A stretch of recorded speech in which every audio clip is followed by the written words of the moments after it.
Yeah, he's calling us. See you around. See you at the airport.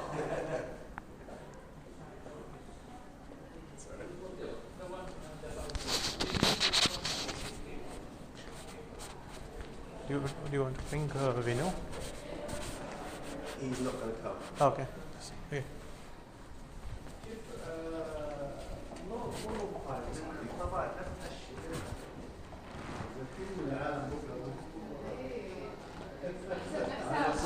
Hi, great to see you. How are you? Good to see you. Good to see you.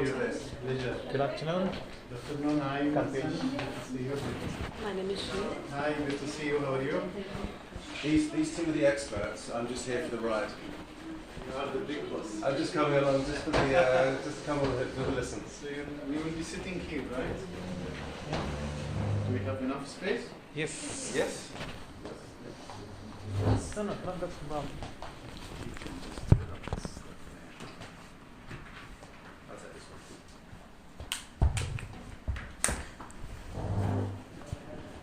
So I was going to. We've been introducing to the other VPs, asking them if they know what the report's all about. We don't need We don't need to do that with you. We're here to listen to you to tell us what the report is all about. We're here to learn. So these guys are the brains behind the world reports. They work for the market intelligence team and work on the global reports. So they're going to work on the content structure, the narrative, the story. They'll be collating the data with us and the interviews. So what we wanted to do in this session was to ask you a set of questions and really to listen to get the kind of the. Okay, and where are you based, guys? India. India, okay. So you came all the way from India, no? Is it your first time in Saudi? Yes. Welcome. It's a pleasure to have you. How did you find it so far? It's interesting. When did you arrive? Yesterday morning. Just yesterday. So, do they have allow you to have some time to go around, or 14, keeping you busy? 14-hour working day, and the rest of the time is free. So they work in Elias. Do you remember Elias who came last time? They work in Elias's team. Okay. So Elias has been kind enough to give us some good guys who work on it. It's very good time in Riyadh. The weather is They were nice, just telling me. and also there are many activities. The seasons are around, fantastic. So make sure you have some time to go around. Good. Let's just start. Lots of questions, if that's okay. Yes.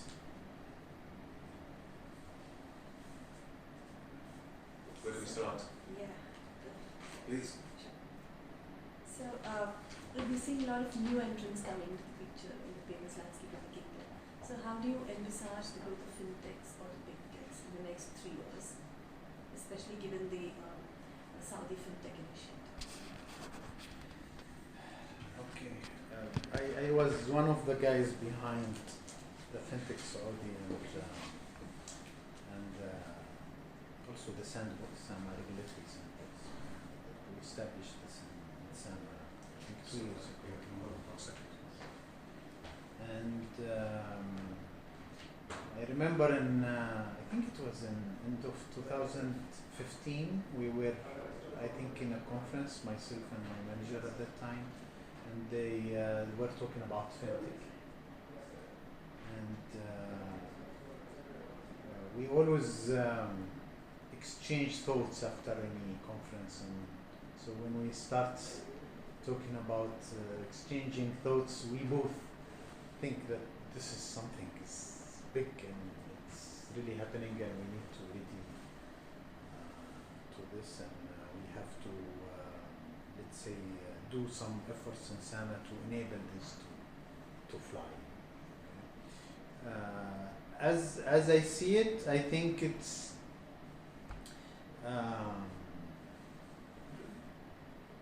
I think it is start happening, because if you ask me 1 year ago, I would say still we are still behind maybe some advanced markets when it comes to the fintech and enablement for the fintech.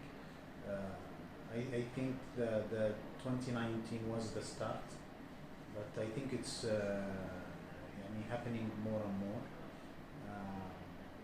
the the only point I have is maybe the let's say the challenge I see is that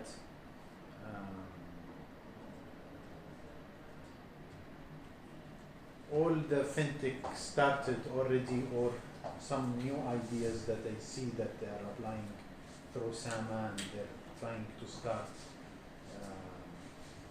are all a kind of a typical fintech thing. So they're all focusing on e-wallets and maybe simple P2P and ideas. I haven't seen yet some fintech that is based on, for example, data analytics, AI, blockchain, and all of that. And I think that would maybe happen during the coming maybe 3 years. So I see it growing, especially because I know our Saudi payment strategy, and a part of it is to enable the whole ecosystem. So we will make things easier and more accessible for the fintech startups. We will give them, let's say, a fair chance to start fintech businesses compared to because it was always difficult to get into this business. Banks are dominant. You cannot, accessibility is not easy, so that is one of the things we're trying to do, is to make access easier for fintech to grow. So, in continuation with your point, what you mentioned as, if innovation is going to happen around DLT, AI, and those emerging technologies, so how Saudi Payments is prepared or preparing itself to give a conducive environment for this fintechs to come and innovate? So how do we envision? We're from our side, one of the projects that we already started a project in order to have a strategy and design for such accessibility for fintech and others. So yes, we are preparing ourselves. So we have a big project now we already started that we want to build an API layer into all our payment services to make it easier for fintech to reach the data, to access the payment services, and to do other things. We are in the very initial phase, but I would envision some of, I would say, maybe bundling also other organization services related to the payment. So we might want to build this layer and also integrate it with some other services. Maybe fintech will need to bundle together with the payments and other financial services. Right.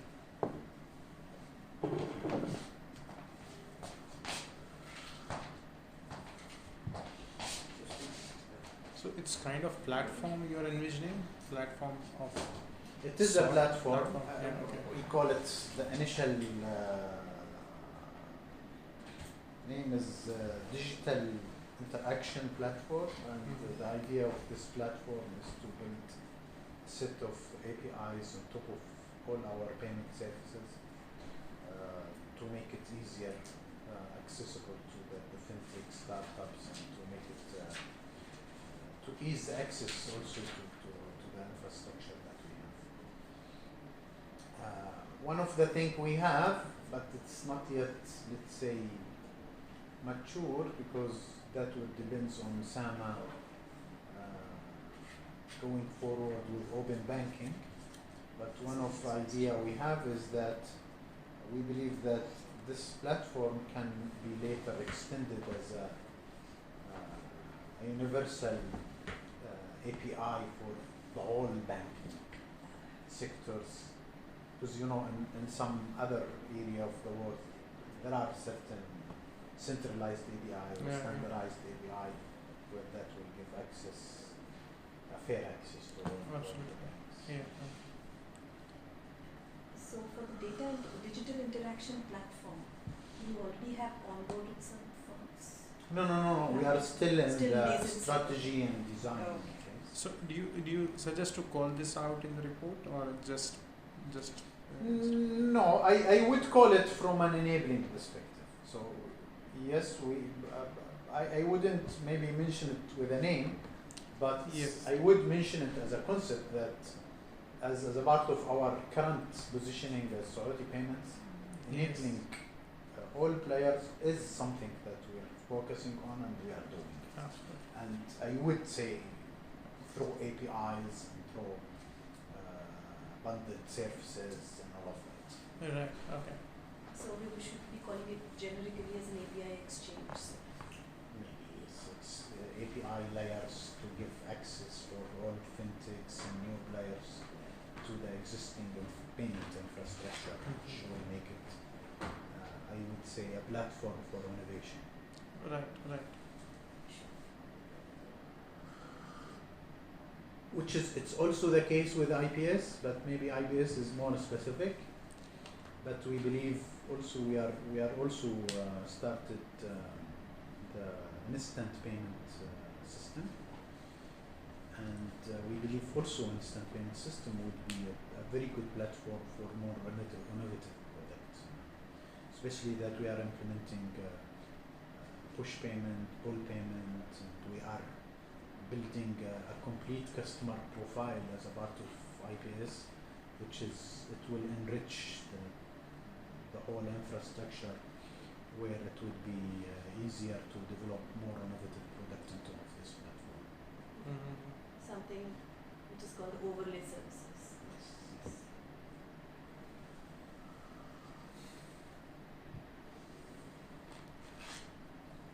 So what from Sama, the initiatives that you already said, the API exchange is already underway.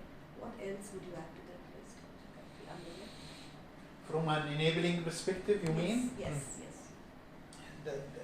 The major, I would say the IPS is one, which is the instant payment system. This digital platform, which includes APIs for other services to access.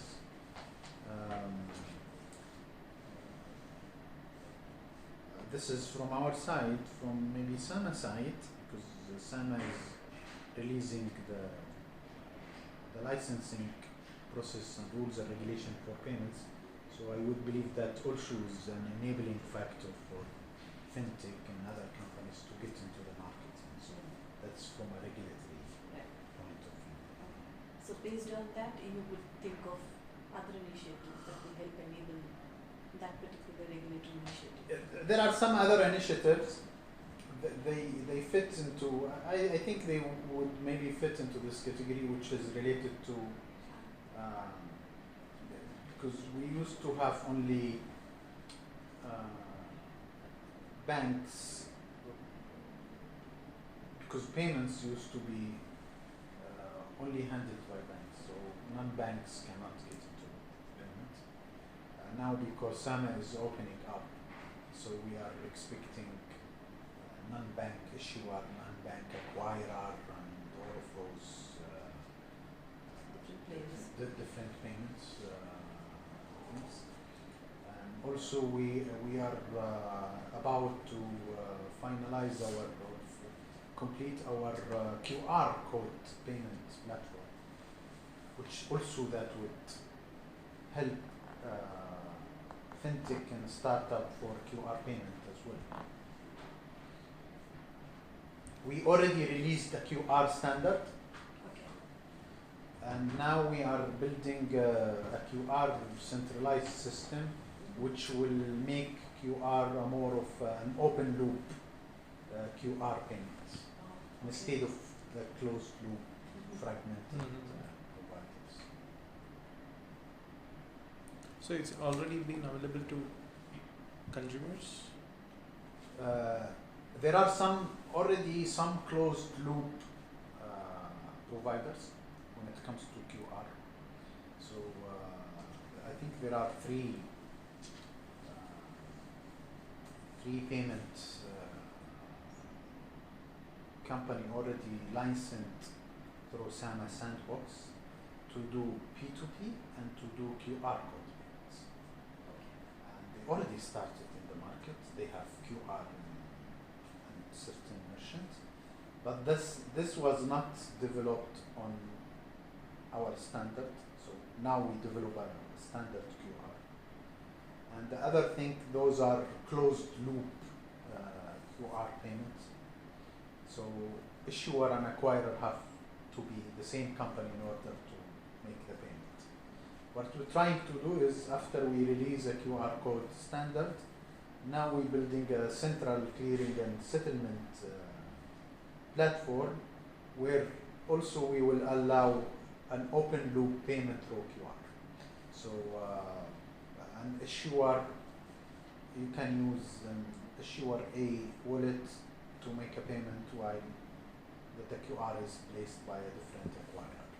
So this is what we're trying to do, and this is happening very soon from, let's say, a platform perspective. So I think we're finishing this in end of this quarter, and we're already starting the certification of issuer and acquirer on the platform. So that will also it will be also another great platform for more innovation, maybe more specific to QR That's codes. interoperability among Yes. wallets also, or just the QR code? That is specific to QR code payments, and the interoperability between wallet is something that we have it in the radar, but we did not yet decide how to do it, because one way of doing it is we can say let's use the IPS to do it. IBS to do the interoperability? One example is that because if you can do P2P between banks using the IPS, so one option is to say, yes, I will give those fintech an access to direct access to IPS, and they can do also P2P through their wallet on the same platform. Or maybe we want to do another platform. We're still looking into this. The P2P part for, I'm talking about e-wallet, for the banks, IPS would be the main platform. For wallet providers, we are still looking into that, which platform that is the best and ultimate scenarios for ultimate case for this such scenario. But for QR, we're already there. Okay. So, and can you also please throw some light on what would be the forthcoming initiatives from SAMA? Any idea on that? From SAMA itself, Yes.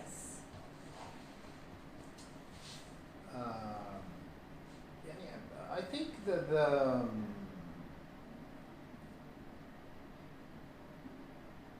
SAMA now, after we spin off out of SAMA, they're more focused on the policy side and regulation and all of that. So from a regulation point of view, SAMA is working on a payment law. So they want payment law. Payment load. Law. L-A-W, law. Payment, okay. So because we don't have in the country, we don't yet have a payment law. So that is something that SAMA is working on. On the other side, SAMA already have their draft of regulation and licensing process finalized, and they are in the final phase of officially publishing those. They put it on their website, I think 2 or 3 weeks ago for public consultation. This is what I was mentioning. Payment service providers, right? Yes, yeah, they actually have 2 types of licensing. One, I think they call it payment service provider, and the other one is, I believe, payment institution, maybe they call it. Yeah, the document And is for in each Arabic, so for each one they have I think small and major. I can share this with you anyway. But they have 4 different types of licensing in 2 categories. One category is for payment service providers, and the other category is more, which allow you to take deposit. It's like for e-wallet, and It's like e-wallet, e-money license. Okay. It's very similar, but they don't call it e-money. I think they call it payment institute and payment service provider. So there are two categories, is it? There are two categories, and each category they have two different levels. Oh. So for example, for payment service provider, I think they have major and they have macro, small or something. So they are allowed to do the same service, but depends on the value and capital, and that they categorize them. So do you think that it's significant to cover this as well in the report? How to drive this message in the section 1 we have? How SAMA is building up its policy recommendations and all, and then how to bring that Saudi payments angle. I think yes, because one of the I think this is one of the drivers of the landscape changes that is going to happen. Because if you look previously, there is no licensing, only banks are doing it. So now this will drive the market to non-bank players. So that is why I'm saying that I would expect all the current players, let's say, are only having a temporary license for the sandbox, regulatory sandbox, but they don't have a full license.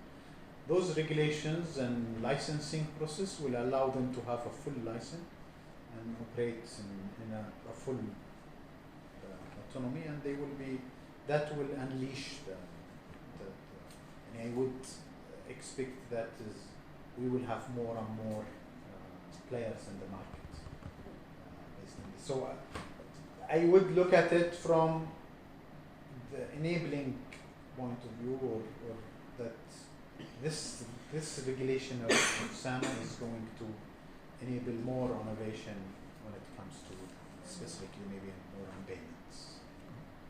So one of the sections we have where we are trying to showcase that non-cash transactions is growing because of XYZ reason. Yes. And then this also would add up to one of the major drivers in terms of because this is still to happen, I wouldn't consider it as a driver for the increase of the cashless previously, but would it be contributing to the future? Sure. Definitely. Okay. So this is the way I see it. Right. Because they're just starting. Their contribution today in the payment cashless is not yet realized. Not yet measured and so. But going forward, yes, it will definitely have a huge impact on the cashless increase. But Mohsin, what about Riyadh Metro? I think Saudi payments on an initiative there. Yes, that is one thing, not only from the project we have, but also from, I would believe personally that the public transportation is usually one of the drivers to more the cashless. So introducing an electronic payment in a public transportation will, because you do this, it's a lifestyle kind of things. So once you start using a digital payment for public transportation, people tend to continue using this for other things. So as my understanding, the public transportation using electronic payment help other countries to move from cash to cashless in some other areas and examples. And specific to that subject, we are working with the company because the transportation need they have a very specific requirement when it comes to speed and of authorization and all of that. So we have also a project working with banks and with the metro company to integrate their systems to to our system where payment can be done electronically using debit card, credit card, or a mobile, Apple Pay or MetaPay. So that is a project. I would emphasize the part of the lifestyle and transportation contribution of this more than the project itself, what we are doing them, because what we are doing them is the usual thing that we do with any new And we can reference client. we can reference in Singapore and London the spike we have. So so the contactless payments you'll see in this market are even before transportation happens. So the contactless here is you've got to go here and now you're and that will transporting. take it maybe to the next level. Yeah, I don't know what is the next level is, but because I think end of 2020 our expectation that we will reach 70% of 70, 80 something, 82 82% Of the total point of sale. of total payment would be contactless. This is our expectation because today we are at 56%. I think on LinkedIn Yes, somebody shared. yes, that yeah. it was 56%. Today we are 56. 57. We are expecting to grow to around 80 something in end of 2020. December, last December. And 70 that is even before transport. the transportation. You may have covered this, apologies. We've heard from a few different people about the strategy, so you've done your strategy recently. Rather than go into some more questions, would you be able to give a few pillars? Yeah, just to, I'll give you a very quick brief. and to see of that message, how you want to portray that in the report, to kind of use the. I think it is very linked to what I was mentioning. However, just to give you very brief, when we were in Sama, as a department in Sama, and the market is not open for payment, we used to do everything. Okay? So after the decision to be spin off of Sama, but still owned by Sama, we had to go through a huge benchmarking to look into other countries, how they handle companies similar to us, how they are positioning themselves, what is their role compared to other players' roles. Okay, are we going to be perceived as a competition or an enabler? All of those things, and we decided that as a position we are what we call a back-end service provider. Okay? So as a strategy, we will not be providing any front-end services directly to the consumer. We will leave this for the market. So banks, fintech, service providers and others will be providing the front-end services to the citizens and consumer and businesses. And we will always be playing in the back-end service, providing infrastructure, focusing on the standardization and interoperability of the different systems to work. Okay, so this is the position we choose to be in, and based on this position, we have three main pillars in our strategy. One is to refocus and align all the current offering to this positioning. Because today we have some front-end services. So under this pillar, we have all initiatives related to realign and refocus our activity as a Saudi payment to the back end and pull out from any front-end services. And each current front-end services, we have a specific, what we call repositioning strategy for it. So just to give you a brief example on this, today we have MetaPay. It's a mobile payment on Android where people can use, it is an NFC based mobile. It's very similar to Apple Pay. We have MetaPay, but for Android. We think this is a front-end services because consumer has to download this and they have to interact directly with it. It has our branding, it has everything. While in the case of Apple, for example, Pay, we are playing a backend, because all transaction of Apple comes through us. We are the one who's doing tokenization for card and authorization and all.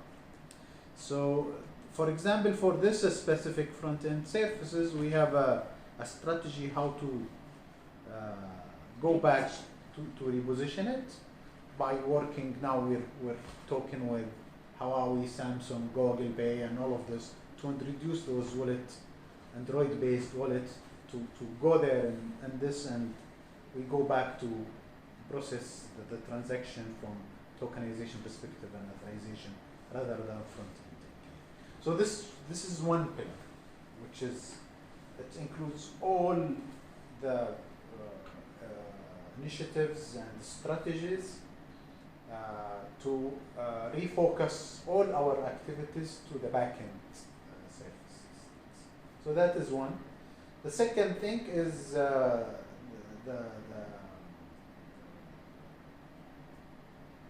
to strengthen all our infrastructure and offering, and that is includes different initiatives. Some of them related to the current offering. So it is enhancement of the current product, which includes, for example, introducing more features on Meta related to, for example, pre-authorization service and other services that we want to introduce on top of Meta current platform or Sadat platform.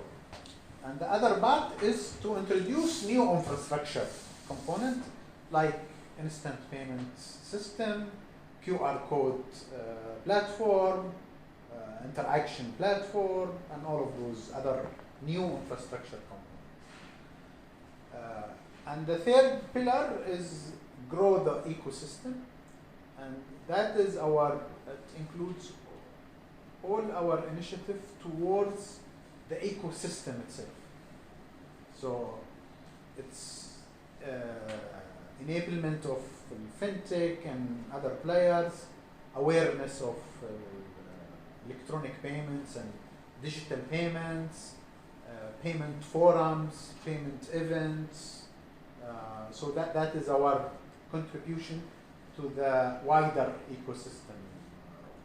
So those are the three main pillars that we have in this strategy. Can I pick up on one of them around I think it's probably cuts across 1 and 3 around the rails, enabling the rails, creating the rails, and building out the rails. What's your position on international entrance to the market? So your Alibaba's coming into the market to launch their services into the market on either on your current rails or asking for new rails.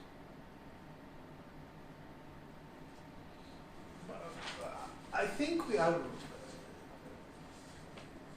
we believe that we are strongly positioned in the market where it is not very viable for others to create their rails, and it would be easier for them to plug to our rails. And maybe the clear example of that is Apple Pay. So Apple Pay, they are using our rails today, and because it's more viable for them, instead of going and building everything from scratch, instead of going and connecting with 12 banks. Our implementation of Apple Pay in Saudi is one of the best implementation happened around the world, from a speed and all of that. All the 12 banks, and we have more banks, but they are very small, they are not retail. But the major bank are 12 that they have 100% of the retail customer. They were all completed their implementation with Apple Pay in 6 months. Okay. And that is because we have a common infrastructure in Saudi payments that do the tokenization, and so they have to agree the commercial with the banks, but when it comes to technical integration, they do it with us only. So it was very easy for Apple, it was very easy for the banks to go through this existing rails, and it does not make sense for anybody to go. So this is how I believe. Is there somebody that will try to build a rail? Maybe yes, but I wouldn't see that many of them would think that way and try to invest heavily in the infrastructure and building new rail where the rails are there, they're efficient, it gives them a plug to all banks. And because we're actually enjoying this let's say defragmented market or centralized infrastructure. All banks are connected because we don't have this fragmentation like other markets. Yes. Actually, what we have seen in other markets is that they are going from fragmented to more centralized and common rails and standardization, and we have that. Actually, we are enjoying the decision that we made a long time ago to go with this centralized system. So it's all interoperable, same infrastructure, in a way that it's what we're trying to do as a part of this refocus. Yani before we were using it very centralized, but we will also have too much involvement in the front end. So even let's say let's take Sadat bill for example, it is centralized, but we try to centralize it to a point that we also make all the front end look the same way.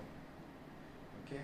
Now we are stepping back out of that and saying, let's build the rail and leave this front end innovation, because we're sure we will have more innovation built into those rails if we leave it to all players to do it.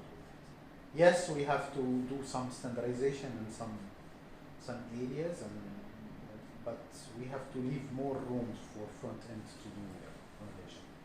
And that back end focus leads on to an area that we mentioned last time was around open banking. So open banking and that kind of facilitation and almost orchestration of you've got the infrastructure in place, the orchestration of enabling others to interact and others to play. Well, what's your we have that vision. I mentioned this to the team. We have that vision. That has some dependency on SAMA view on open banking. So we're trying to work closely with SAMA to see how we're